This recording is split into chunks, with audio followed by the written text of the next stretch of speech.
professora doutora Ana Maria Martins, da Universidade Federal de São Paulo e diretora do Centro de Referência em Erros Inatos do Metabolismo. Esse nosso metabolismo, ele necessita uma quantidade muito grande de enzimas, acredita que a gente tenha de 2.000 a 3.000 enzimas, e elas vão ser responsáveis por todas as reações metabólicas do nosso corpo, desde a digestão, da absorção de alimento, do crescimento, tudo isso é mediado, ele necessita da presença de algumas enzimas. Tem um grupo de doenças que chamam doenças de depósito do lisossomo. Esse lisossomo, ele é uma estrutura da célula muito importante. A célula, a gente tem que imaginar que ela é como uma cidade, ela tem que ter luz elétrica, então ela tem que ter energia, ela tem que ter um lugar para escoar água, ela precisa ter todos esses sistemas. Esse lisossomo, ele funcionaria como a usina de reciclagem da cidade, né? Que é o que ele faz dentro da célula. Cada célula que morre vai para dentro desse lisossomo e ele vai reutilizar algumas partes dessas moléculas e outras ele vai descartar, né? Ele também está envolvido com a defesa, porque ele também vai destruir bactérias, vírus, né? Mas o nosso foco são as mucopolissacaridoses. E por conta desses defeitos enzimáticos, a gente vai ter uma série de alterações. São vários tipos de mucopolissacaridose. Elas foram descritas inicialmente com o nome do médico que viu pela primeira vez e publicou, mostrando as alterações que elas tinham. Depois foi modificado e se fez uma nomenclatura por números. Mucopolissacaridose 1, 2, 3, 4, 6 e o 7. Vocês viram que eu pulei o 5. É porque os 5, eles achavam que era uma mucopolissacaridose diferente. Ela foi descrita por um oftalmologista que era o Dr. Shea. E o Dr. Shea achava que era uma outra mucopolissacaridose, porque essa mucopolissacaridose era muito leve. Quando eles conseguiram fazer a dosagem das atividades dessas enzimas especificamente, que aconteceu isso só a partir de 1963, 1964, eles viram que o Shea e o Hurler eram a mesma doença. Na verdade, só que uma era o lado mais grave da doença e o outro era o lado mais leve da doença e por isso desapareceu o 5, né? A MPS 5. Como vocês podem ver, as mucopolissacaridoses, a mucopolissacaridose A1, A2 e A6, elas são um pouco parecidas, como a gente vai ver, e na verdade, quando a gente vê as reações metabólicas, elas são muito próximas, a gente até entende por que elas são um pouco mais parecidas. As mucopolissacaridoses, elas são doenças genéticas e a maioria delas tem um tipo de herança que é a herança autossômica recessiva. O que significa? Na autossômica recessiva eu preciso de um gene do pai e de um gene da mãe. Então, o que acontece com esse gene? A receita para produzir a enzima, ela tem um erro. E aí ele vai fazer uma enzima que não vai funcionar de maneira completa. O pai e a mãe têm um gene com a receita completamente correta e um outro gene que a receita não tá correta. 50% de atividade de enzima é suficiente para o pai e a mãe funcionarem muito bem e não ter nenhum problema.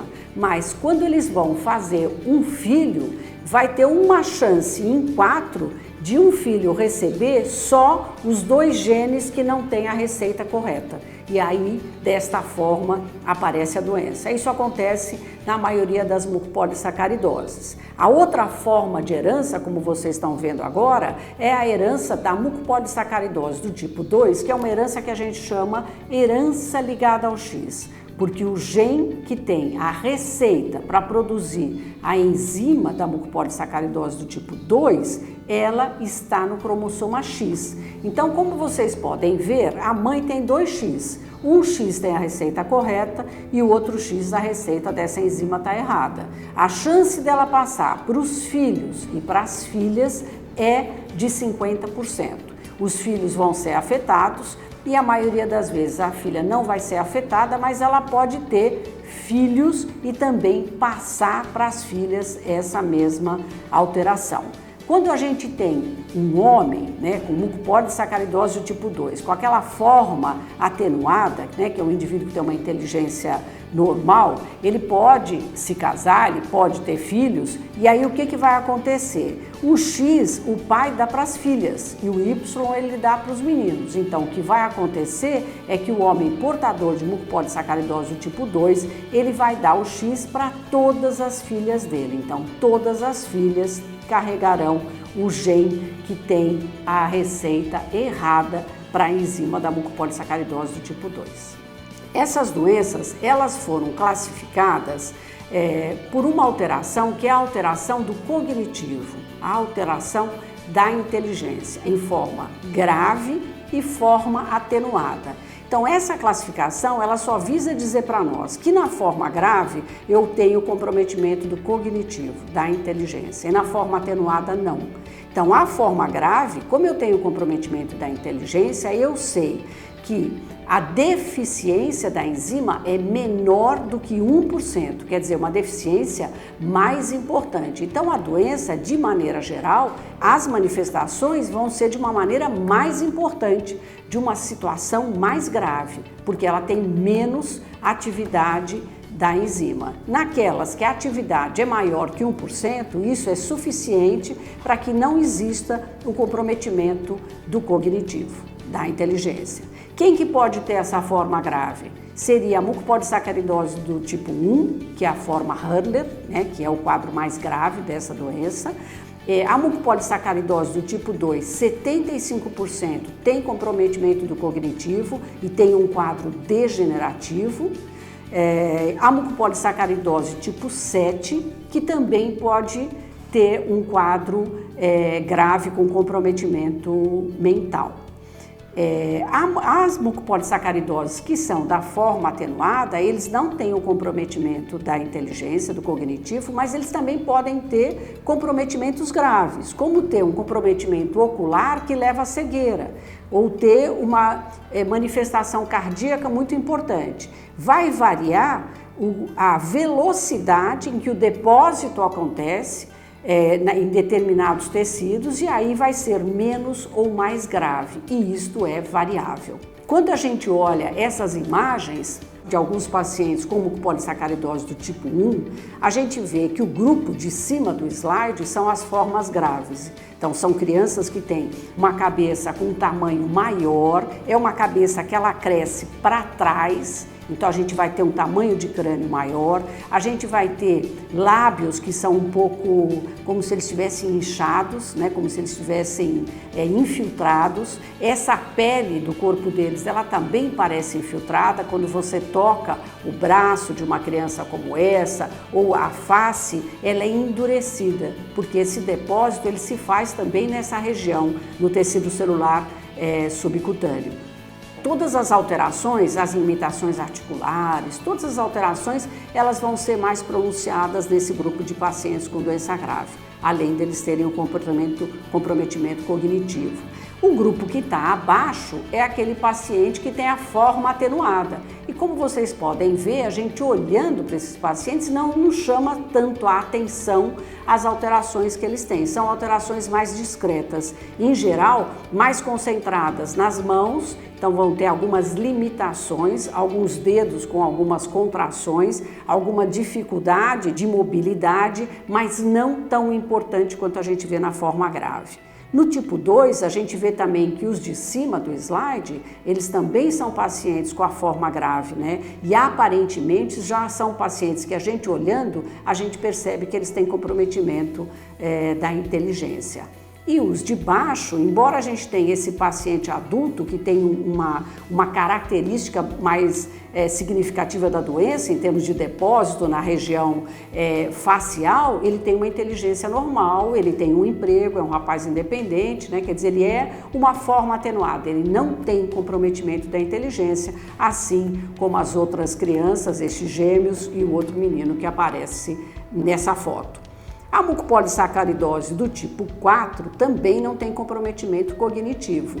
né? São pacientes que têm um comprometimento muito grave do esqueleto, que muito cedo, por volta de 2 a 4 anos, já tem alteração da marcha, já chama a atenção da família, que leva ao pediatra essa queixa, pescoço curto, um tórax que fica meio para frente, meio abaulado, infecções respiratórias frequentes, são as alterações que eles vão ter. E do grupo das mucopolissacaridoses são os que têm o maior comprometimento da estatura, eles têm uma estatura muito baixa.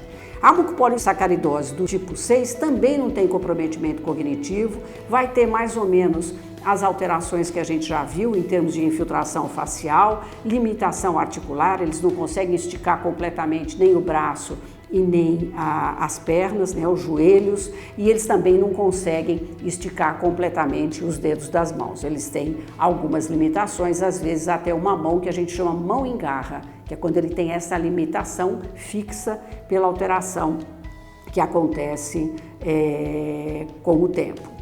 Em termos dessas manifestações, o que eu posso dizer para vocês em resumo é que as manifestações clínicas da mucopolissacaridose, elas são multissistêmicas. Então, elas podem comprometer o cognitivo, então a parte neurológica, esse crescimento da cabeça, ele pode acontecer por conta de uma hidrocefalia, que o líquor que circula na medula e no cérebro, ele acaba não circulando de maneira adequada por conta desse depósito dessa substância que não é digerida do lisossomo, também vai acontecer lá no sistema nervoso central.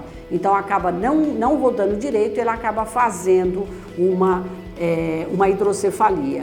Eles podem ter depósito no olho, vão ter manifestações oculares, opacidade de córnea, alteração de retina, comprometimento da audição, então a surdez é frequente. Eles podem ter o problema cardíaco pelo depósito no músculo e na válvula, um aumento do fígado e do baço. Eles podem ter um quadro de diarreia, de aumento de número de evacuações, que também é pelo depósito que se faz no intestino, e a limitação no esqueleto, que a gente já falou e vocês já viram em algumas fotos, que é a limitação de movimento das articulações. No próximo slide a gente vê um resumo das manifestações clínicas do paciente. Então a gente vê as alterações faciais, o alargamento da raiz do nariz, os lábios que são inchados, ou a face que parece mais infiltrada, a opacidade de córnea, que são aqueles pontinhos brancos que a gente já falou. Alguns pacientes, ilustrando, levam a um quadro de necessidade da traqueostomia,